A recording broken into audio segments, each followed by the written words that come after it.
welcome to Quincy Mayor Thomas Koch for our weekly City Hall update. Cold enough for you, Mayor? Well, if anyone has any trouble waking up in the morning, just pop your head out the door this morning or open the window. No trouble. I feel bad for the dogs and the dog walkers. That's true. Yeah. Even though you see the dedicated smokers outside of buildings on a day like this, is it worth it? Yes, that is a dedication for sure. I guess so. How did the city cope with the dusting to an inch of snow that we got? Those are the killers because you get all your forecast, you prepare for the dusting to an inch, and the salt operation, you break it up into routes, and then it kept coming, and they kept upping it. So then you got to bring in more equipment. It extends the whole day out, and you use a lot more salt. So it's an expensive storm, even though it's not a lot of snow. Yeah. So what are you going to do? Yeah, winter in New England, right? That's right. I know it was, 50-something Saturday and snowing on Sunday. So there it goes. And then 60 coming up on Thursday, so... We'll take it. I won't complain about that one. That's pipe bursting weather, unfortunately. Yes, and pothole bursting weather as well. Oh, my goodness, yes. I'm sure the cold patching is underway, I'm guessing. Actually, we've been using the hot mix. We had 3 crews in Saturday. One of the plants opened up for us, and that was the hot mix goes so much further. Yes, and it's much better to use. Lasts a lot longer too. Sure. Correct. Yep. Mayor, can we talk a little bit about the big announcement yesterday from the MBTA regarding their new bus maintenance facility at the old Lowe's store? Oh, sure. And I was there with wearing 2 hats, Joe. One is the Mayor of Quincy, of course, and the other on the board of directors of the MBTA. And this has been talked about for some time, but the physical groundbreaking now of that site to create the first in the Commonwealth. I think it's going to hold about 120 buses. The entire electric fleet for this area will be housed out of there, which means no more diesel fumes spewing into the air. Much cleaner, obviously, for the city and for the entire region once they get moving with the entire system. And this was made possible really by the federal infrastructure monies that were passed related to transportation. So we had, Senator Warren and Congressman Lynch there, of course the governor, lieutenant governor, Speaker Mariano, Representative Chan, and of course the MassDOT and MBTA teams are there as well. And it's a great day. I mean, it's a great day for the environment, but it's also those people that use the MBTA, the buses. There'll be beautiful, new, clean, comfortable buses for the use as well. So good stuff.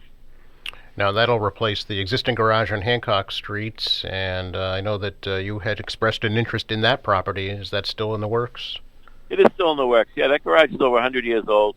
They could not have put the buses there because the garage is too small, undersized, antiquated, et cetera, et cetera. Now, I wasn't thrilled we lost a retail site for the property taxes, but, in my discussions with the management at the T at the time, I said, look, I won't fight you on that, but, the city's interested in the site on Hancock Street to really make it part of Marymount Park and use it for athletic and perhaps after-school type of thing. So was that still in discussions, and we're working on that as we speak. Now, will also the new development incorporate that neighborhood to make it friendly to those folks who live around there? Yeah, I mean, once the footprint for Lowe's was done, all those mitigation things were done with fencing and screening and parks and all the accesses off of Bergen. So it really has no effect on the properties behind them. The operation changes a bit, but the buses, I think pretty much all of them are housed inside the facility, and they're electric, so there shouldn't be any noise, certainly any pollution from the site. So actually it may be an improvement for the neighbors. All right, and the scheduled completion now late 2024, is that right? That's what they're saying. Yes. Yeah. Let's hope it's sooner, but that's the timeline right now. Sure. Another big project, hopefully coming up, I'm sure, Mayor, that you hope will happen is the expansion of the Pine Hill Cemetery. Yes, that's actually been in the works for a long time, Joe. And you can go back to the 1960s when the land was purchased from the state for the purpose of a cemetery. And when you have a cemetery, you build it out a section at a time because as you bring money in for sale of lots, you have the money then, the cash to do the actual construction work. So if they had built the entire cemetery out back then, the entire acreage would have been used. But what happened is over the years, the environmental laws, the protection for snake habitat came into play, and so the number of graves up there are far less than what had been anticipated. So having said that, we've done some engineering. We got the approval from the state. We're giving back X amount of acreage for the snakes, believe it or not, and we're going to create about 4,000 to 5,000 graves up there, which should carry the city's needs for many years. What is the next step now in that process? Well, it's going through the bidding process as we speak. The engineering work is done. Design work is pretty much done. So my guess is we'll be under construction this summer. And it's not a complicated project. It's land work and earth moving, and then the decision has been made by the cemetery department that we're going to install the boxes.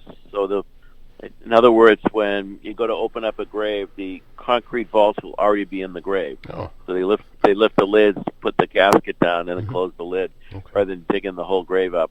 It makes it far more efficient for the operation and far less messy over time when you're digging up all the grass and trying to get the grass to grow back and it settles and so forth. So it's a different approach from what we're used to doing, but I think it's the right way to go.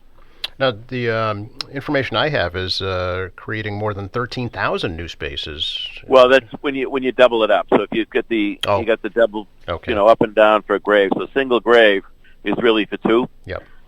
So when you add that in, and then you add the cremation niches in, you get up in that range. I see. Correct. Okay. I know a lot of folks are already expressing an interest in purchasing pre-sales. When do you think that'll begin? We want to get it largely done because if you purchase the grave ahead of time and all of a sudden you need it, and the project isn't finished, that could be complicated. Yep. So, but we're going to put a whole marketing package together for that. This is the first time we'll have pre-sale in a long, long time. Sure. And we'll monitor to see how that goes, and if it gets too aggressive, we may close it off a little bit to keep for some at-need graves. Some people just don't plan ahead. I mean, we're all going to die.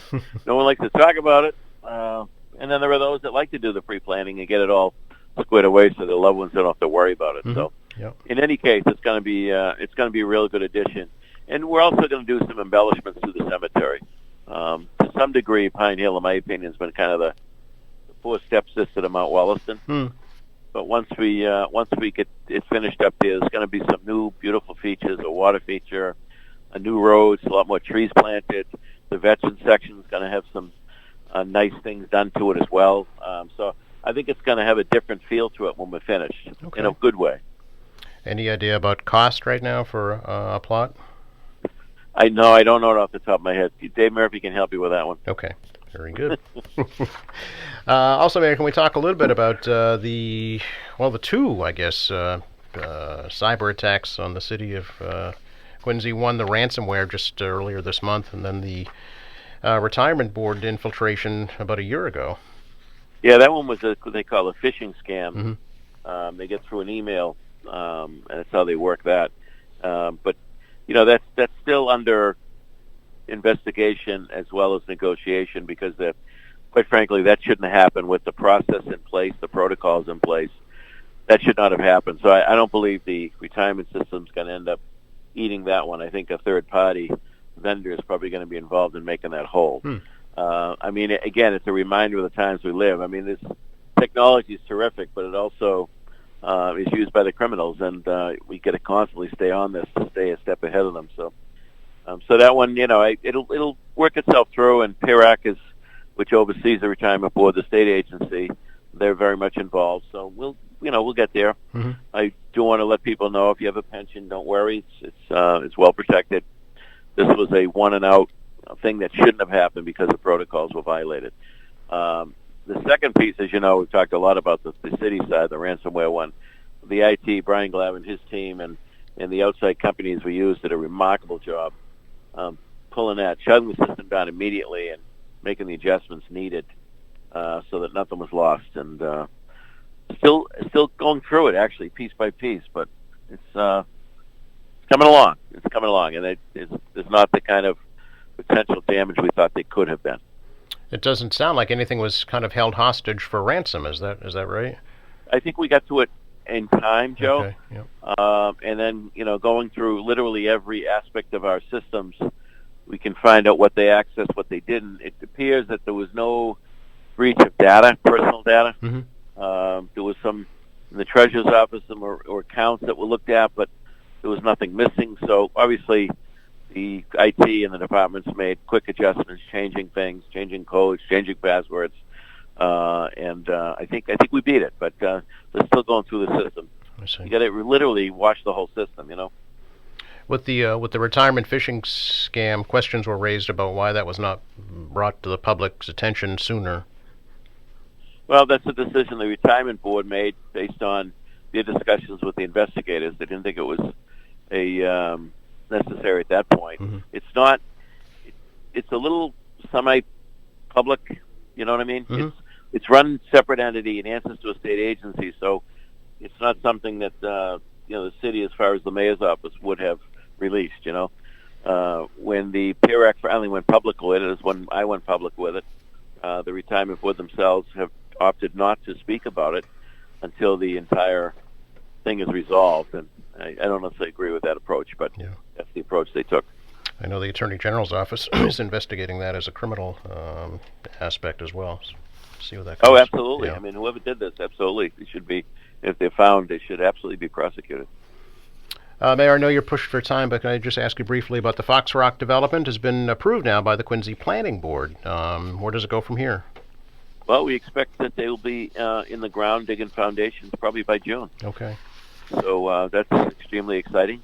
I'm been waiting a long time for this. As we know, we've dedicated the bridge and the roads, and now the actual development pieces start to come together. And that's people realize why the bridge and the roads were built as they were.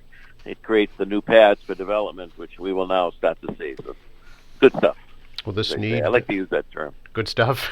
Absolutely. Will this need reapproval by the council, or does the current LDA... I don't believe so. Okay. I think the current LDA covers it.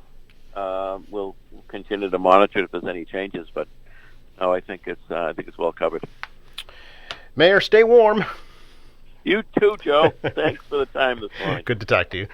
Take care. Bye-bye.